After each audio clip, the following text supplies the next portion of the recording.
Com a ascensão dos agentes de IA no nosso dia a dia, sabe? De assistentes pessoais a ferramentas de trabalho, surge uma questão que é fundamental.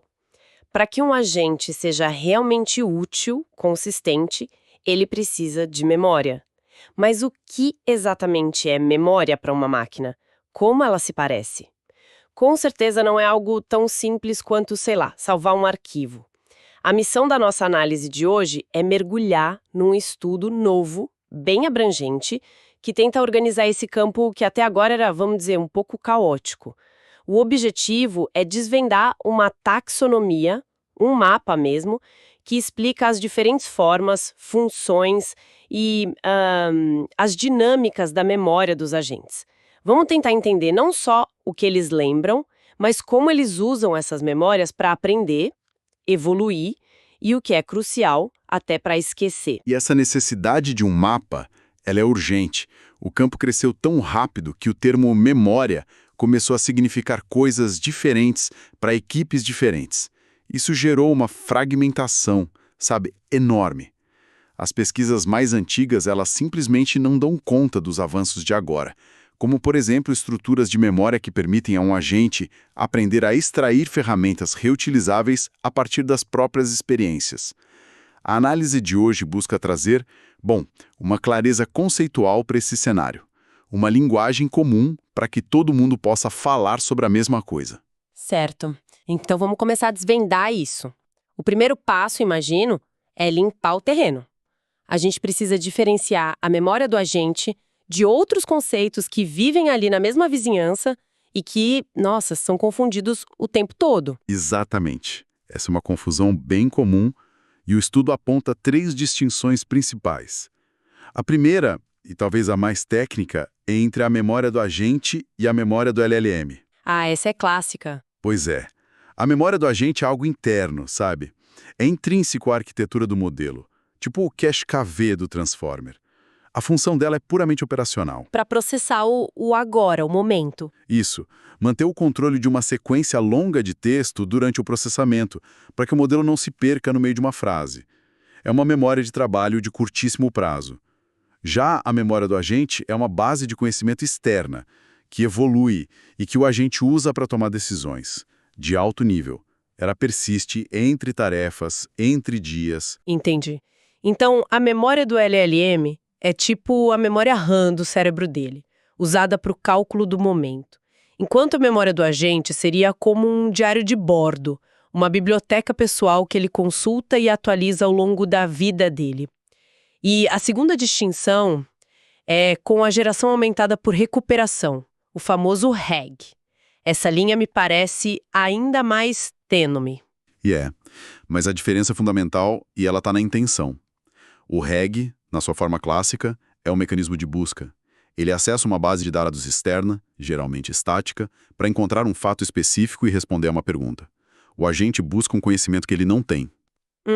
A memória do agente, por outro lado, é uma base interna, dinâmica, que evolui com a experiência do próprio agente.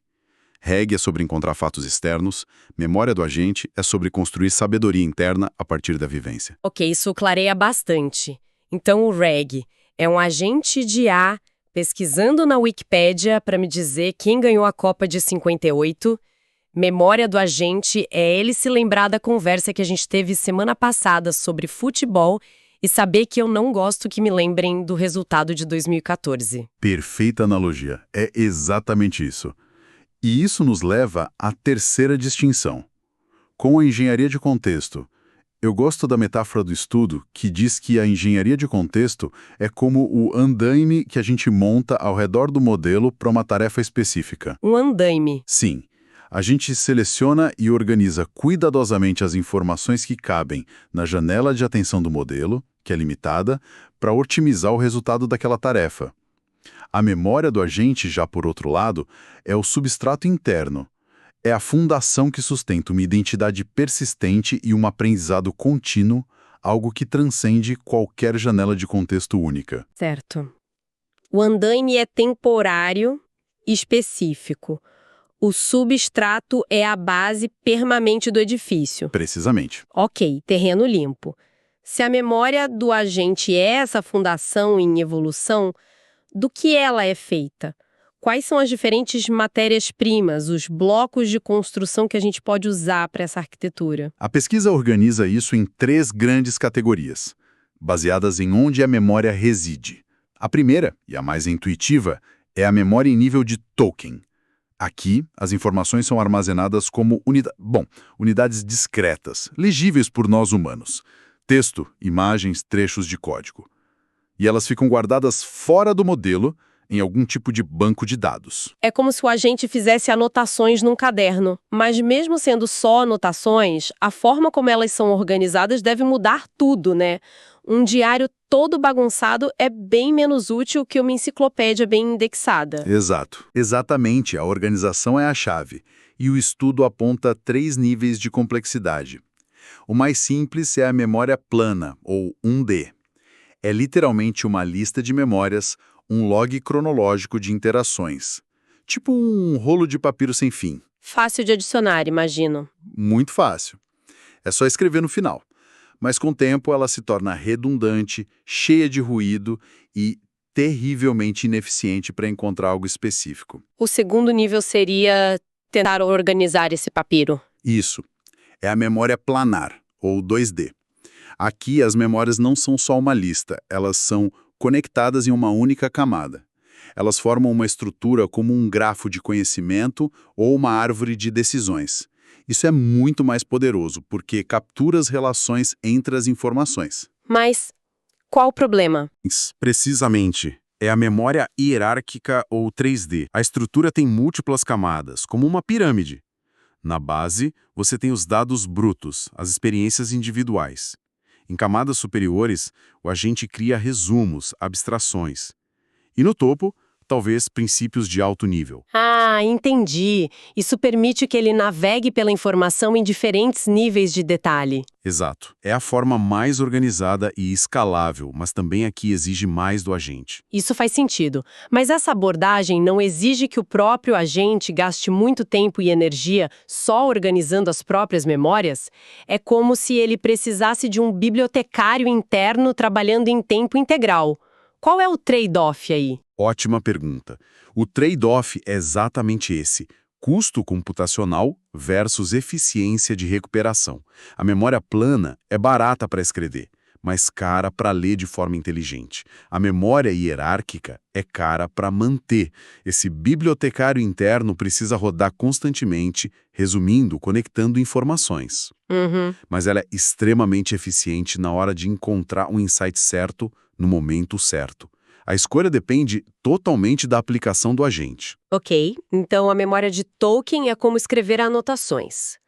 Mas e se, em vez de escrever, o próprio agente pudesse mudar por dentro?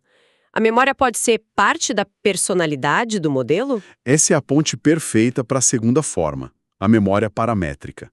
Nesse caso, a memória não está num banco de dados externo. Ela é embutida diretamente nos parâmetros do próprio modelo, nos pesos das conexões neurais dele. O aprendizado se torna parte de quem o agente é. Uau! Existem 2 maneiras de fazer isso. A abordagem interna é o fine-tuning tradicional. Você ajusta os pesos originais do modelo. É uma forma extremamente poderosa de aprender, mas é arriscada.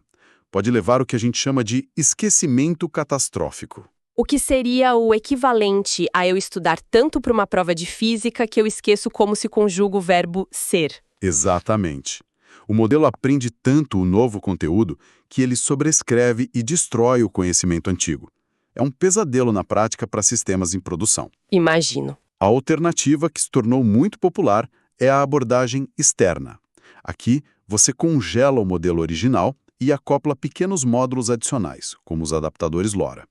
Só esses módulos são treinados. Ah, bem mais seguro. Muito mais seguro e modular. É como adicionar um apêndice a um livro, em vez de ter que reescrever capítulos inteiros. Certo. E a terceira forma de memória? Essa me parece a mais misteriosa. É a memória latente, a mais abstrata de todas. A memória aqui não é texto legível, nem peso de modelo. Ela existe nos estados internos ocultos da rede neural durante o processamento, como aquele cache KV que a gente mencionou. Não dá pra gente ler, então. Não é diretamente interpretável por humanos, não. É mais como a intuição ou o sentimento do modelo sobre o contexto atual. Lidar com ela é um desafio, mas basicamente envolve 3 estratégias: gerar novas representações a partir desses estados, reutilizar estados de cálculos anteriores para acelerar, ou transformar esses estados comprimindo, filtrando para otimizar o uso. Ok. Temos os blocos de construção. Token, que é o caderno de anotações, paramétrica, que é a própria personalidade do agente mudando, e latente, que é a intuição do momento.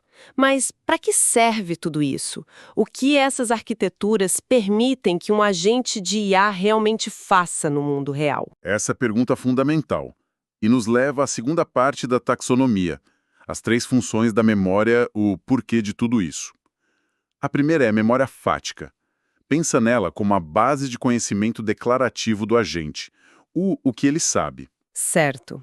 É aqui que ele armazena fatos sobre o mundo, sobre o ambiente em que opera e, principalmente, sobre com quem ele está interagindo. Essa é a função que evita que um assistente virtual me pergunte meu nome toda vez que eu falo com ele, ou que me sugira um restaurante de carne quando eu já disse 10 vezes que sou vegetariana. É a base da consistência. Perfeito. É o que garante a coerência e a personalização. Sem memória fática, toda interação começa do zero, o que é incrivelmente frustrante. Sem dúvida. A segunda função é onde a mágica realmente acontece: a memória experiencial.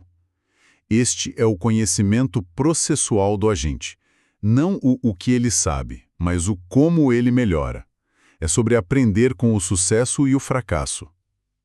Espera aí. Quando a gente fala de um agente aprender com a experiência, isso soa muito humano. Quão literal é isso? O agente está realmente entendendo o porquê algo funcionou? Ou ele está só identificando um padrão de sucesso e repetindo de forma estatística? É uma distinção crucial. Na maioria dos casos hoje, está mais para o reconhecimento de padrões. Mas a estrutura para um entendimento mais profundo, ela está sendo construída. E esse aprendizado acontece em 3 níveis de abstração. O mais básico é o baseado em casos. O agente literalmente lembra de trajetórias e soluções específicas do passado. Da última vez que a usuária me pediu para organizar a agenda com esses 3 critérios, a sequência de ações que funcionou foi esta. O cozinheiro seguindo uma receita que já deu certo uma vez. Exato. O nível seguinte é o baseado em estratégias. Aqui, o agente começa a generalizar a partir de múltiplos casos. Ele abstrai as experiências em fluxos de trabalho, padrões ou heurísticas reutilizáveis. Usando a sua analogia, o cozinheiro não está mais preso à receita. Ele entendeu um princípio. Refogar a cebola antes do alho cria uma base de sabor melhor para qualquer molho, não só para aquele prato específico. É isso? É exatamente isso. E o nível mais alto de abstração é o baseado em habilidades. Aqui, o conhecimento processual é destilado em ferramentas concretas e executáveis. O agente pode, por exemplo, escrever um trecho de código ou uma função de API para automatizar uma tarefa recorrente. O cozinheiro, no caso, inventaria um utensílio. Isso. O cozinheiro, vendo que sempre precisa picar alho da mesma forma, inventa um novo utensílio de cozinha para fazer isso de forma perfeitamente eficiente. Ele transformou uma estratégia numa ferramenta. Fantástico. E qual a terceira e última função da memória? É a memória de trabalho. É o bloco de notas mental do agente para a tarefa que ele está executando agora. Ela é crucial em 2 cenários. O primeiro é o de turno único, quando o agente precisa processar uma quantidade enorme de informação de uma vez. Tipo ler um relatório de 100 páginas. Exato, e extrair os pontos essenciais. A memória de trabalho mantém as informações-chave à mão durante a leitura. O segundo cenário é o de múltiplos turnos. Manter o estado e o contexto ao longo de uma interação longa e complexa, para que o agente não se perca no meio do caminho ou esqueça qual era o objetivo inicial da conversa. Entendi. É como quando eu estou lendo um artigo denso e preciso sublinhar e fazer anotações nas margens para não me perder. Essa seria a memória de trabalho do agente. Tudo isso soa muito menos como um banco de dados estático e mais como um sistema vivo, orgânico. Como essa memória opera e evolui com o tempo? Essa é a visão central do estudo. A memória não é um arquivo, é um processo. E esse processo, esse ciclo de vida, tem 3 etapas dinâmicas. A primeira é a formação. É o processo de transformar informações brutas, um diálogo, uma observação, o resultado de uma ação, em uma unidade de memória estruturada e útil. Ah, então ele não salva a transcrição inteira da conversa. Não.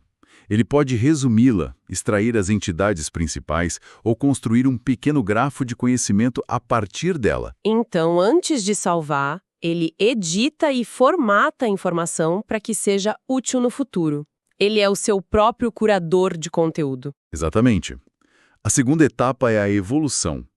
É aqui que as novas memórias, já formatadas, são integradas na base de conhecimento existente.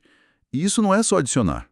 Envolve consolidar informações para gerar novos insights, resolver conflitos entre memórias novas e antigas e, isso é fundamental, envolve o esquecimento. Espera aí, esquecer é uma função?